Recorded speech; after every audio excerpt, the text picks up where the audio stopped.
Alors, concernant les options d'interface sur Archicad, il existe plusieurs. Donc, comme vous le voyez, par exemple, on a ici l'enregistrement de fichiers, créer des fichiers, l'interopérabilité.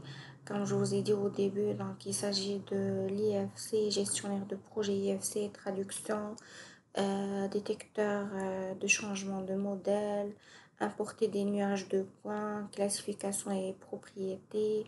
On a aussi les bibliothèques et les objets. On a le contenu externe.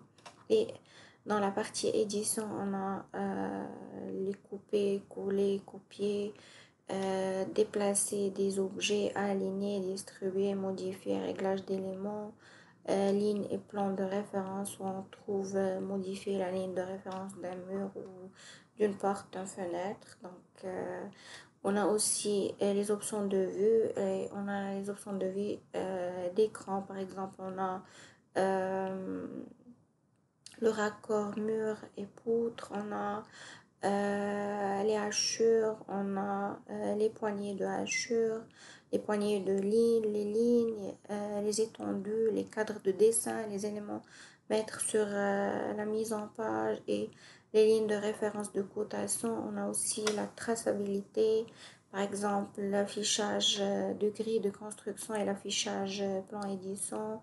On a aussi les options de traçage, les points d'attraction, les guides d'attraction, l'attraction éléments, l'attraction à surface et les options de points d'attraction.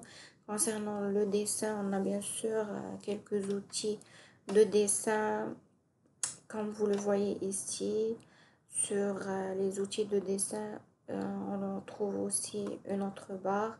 Donc, je pense qu'on a déjà vu quelques exemples d'outils comme le garde-corps, l'escalier, les fenêtres, les têtes de mur, les murs, le maillage, les lampes, les éléments de grille.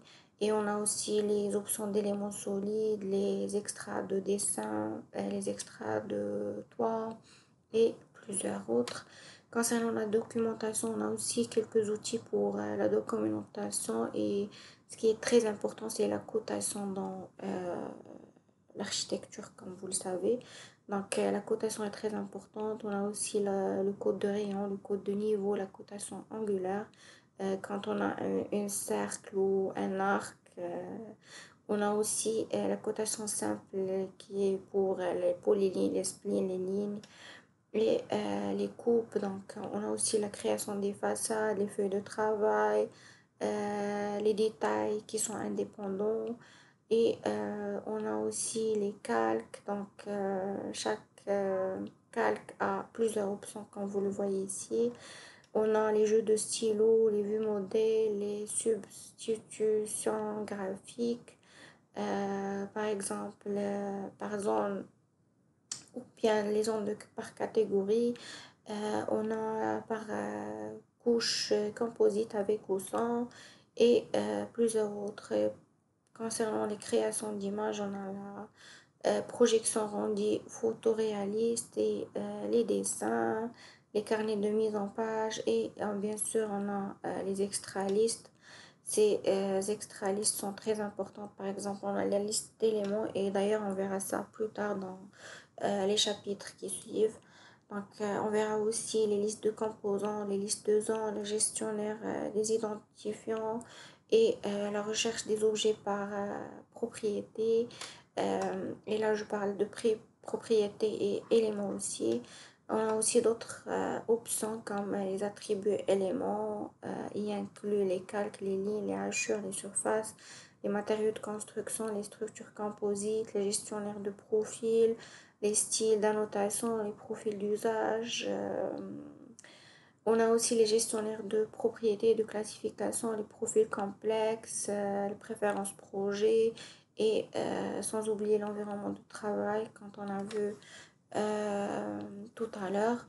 Et bien sûr, on a la barre de fenêtre qui inclut la zone de navigation où on trouve les façades, les coupes, les étages, les feuilles de travail, les documents 3D, les zones, les mises en page, les barres d'onglet, les barres de déroulement, les barres options rapides Et bien sûr, on trouve la barre d'aide si vous avez besoin d'aide sur ce logiciel ou si vous n'avez pas compris quelque chose.